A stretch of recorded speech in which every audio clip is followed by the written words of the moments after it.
Guys, time flies, right? I mean, it just feels like just yesterday we were talking about Adama Barrow being elected president of the Gambia, and there was that whole drama with Yahya Jammeh not wanting to leave office, eventually leaving.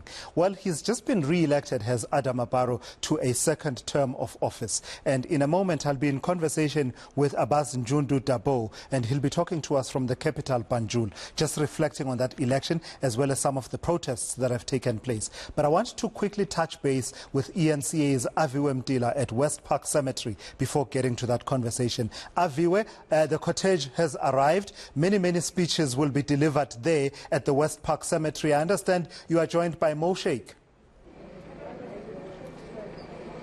Yes, Bratulas, we're expecting those speeches to be underway from 2 p.m. Yeah, we've seen the arrival of the family, the wife Shannon Ebrahim, flanked by the 3 children, and we've seen a number of those dignitaries come in, including the Kokda Minister, I beg your pardon, Nkosazana Dlamini Zuma. But just joining me now, just to maybe unpack some of what has happened today, is Mo Shaik. Thank you for joining us at eNCA. We understand the families from the mosque. Maybe tell us a bit more what happened at the mosque. Well, at the mosque there's the process of the burial. The first is that the body is cleansed and washed and made ready for the burial. So that happened in the morning.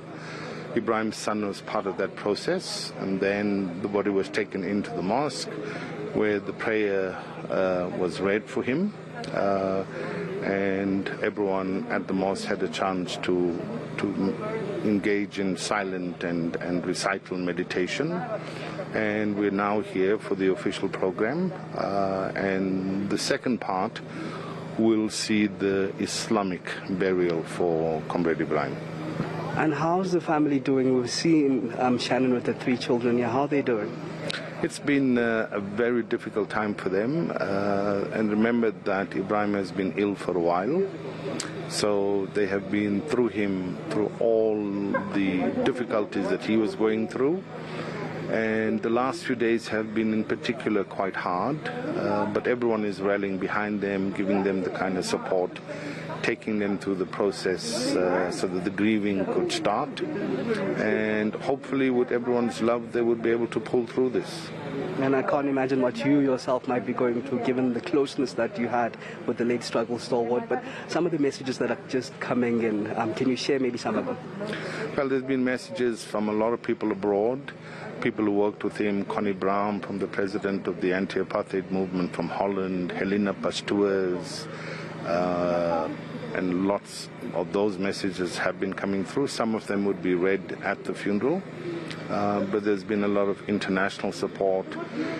COVID has made it difficult for everyone to be here, but on the various social WhatsApp groups, a lot of ANC comrades who are either here or abroad, and general people who have been aware of him, the ambassadorial corps in South Africa, have all been sending messages to the family.